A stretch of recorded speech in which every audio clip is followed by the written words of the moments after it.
নিরাপদ নিউজ নামের একটি অনলাইন পোর্টালে শাকিব খানের সিনেমা তুফান নিয়ে প্রকাশিত নিউজ ফেসবুক পেজে শেয়ার করার বিষয়টি ভালোভাবে নেননি চিত্রনায়িকা ও শাকিব খানের সাবেক স্ত্রী অপু বিশ্বাস।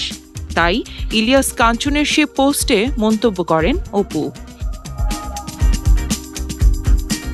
ইলিয়াস কাঞ্চনকে নেতিবাচক মন্তব্য করার পাশাপাশি নায়কের এমন পোস্টকে প্রশ্নবিদ্ধ করেন এ অভিনেত্রী।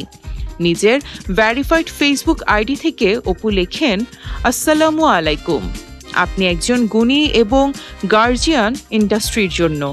আপনার এই নিউজটা শেয়ার দেয়া দেখে ভাবলাম, আসলে কি এটা আপনি? অপু বিশ্বাসের সাথে সাথে বিষয়টিকে ভালোভাবে নেয়নি নেটিজেনরাও। একজন মন্তব্যের ঘরে লিখেছেন, এখন বুঝতে পারছি সমস্যাটা কোথায়। বেদের মেয়ের জ্যোৎস্নার রেকর্ড ভেঙে দিয়েছে, তাই হিংসায় জ্বলে পুড়ে শেষ। তবে এখন পর্যন্ত অভিনেত্রীর এমন মন্তব্যে কোনো প্রতিক্রিয়া জানাননি অভিনেতা ইলিয়াস কাঞ্চন। ঈদুল আজহায় মুক্তি পেয়েছে শাকিব খান অভিনীত সিনেমা তুফান। দেশের প্রেক্ষাগৃহে হিট সুপারহিট খেতাব পাওয়া সিনেমাটি 5 জুলাই মুক্তি পায় ভারতের পশ্চিমবঙ্গে।